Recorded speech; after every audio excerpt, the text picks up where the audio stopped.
Hi friends, அனைவருக்கும் வணக்கம். நம்ம இன்றைக்கி இந்த தண்ணியில் தான் நம்ம ரசம் வைக்க போகிறோம்.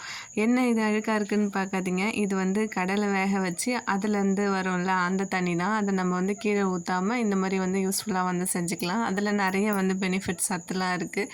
அதனால் இதில் கொஞ்சமாக புளி ஊற வச்சுக்கோங்க. ஆக்சுவலாக கடையில் கருப்பு கடலை, அதாவது கொண்டக்கடலை நான் எப்போல்லாம் ஊற வைக்கிறேனோ அப்போல்லாம் இந்த ரசம் கண்டிப்பாக எங்கள் வீட்டில் இருக்கும். 3 பழுத்த தக்காளி பழமாக எடுத்துக்கோங்க. அதை மிக்ஸி ஜாரில் போட்டு அரைச்சி ஊற்றிக்கோங்க. அது கூட சேர்த்துக்கோங்க. அதாவது உப்புலாம் போட தேவையில்லை. நம்ம கடலை வேக வைக்கிறப்போ உப்பு போட்டிருப்போம். உங்களுக்கு பத்தலைன்னா போட்டுக்கலாம். அப்புறம் பார்த்திங்கன்னா கொஞ்சம் பெருங்காயத்தூள், அது கூட மஞ்சத்தூளும் சேர்த்துக்கோங்க. இப்போ ரசத்தூள் அதாவது ரசப்பொடி அரைக்கலாம்.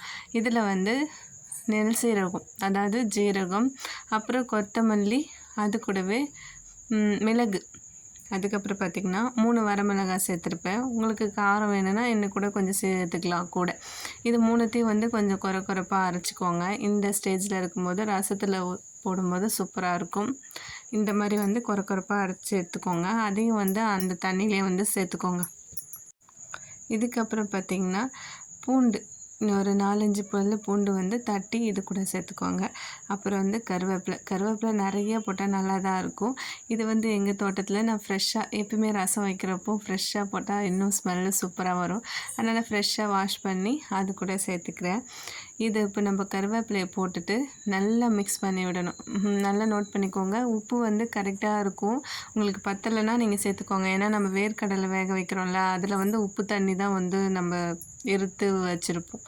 அதில் உப்பு இருக்கும் ஆல்ரெடி. அதனால் இதை நல்லா மிக்ஸ் பண்ணிக்கோங்க. நல்லா கசக்கி பிழிஞ்ச மாதிரி மிக்ஸ் பண்ணி வச்சுக்கோங்க.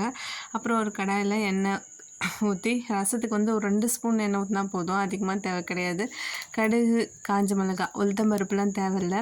கடுகு, காஞ்ச மிளகாய் போட்டு தாளித்து பொரிஞ்சதும் இந்த தனியை அது கூட சேர்த்துக்கிட்டிங்கன்னா அவ்வளோதான், முடிஞ்சு போச்சு. இதோட இந்த எந்த பாத்திரத்தில் நம்ம ஊற்ற போகிறோமோ ரசத்தை வேறு பாத்திரத்தில் மாற்றிடுவோம்ல, அப்போ மாற்றுற மாதிரி அதில் கொஞ்சமாக கொத்தமல்லி போட்டுக்கோங்க.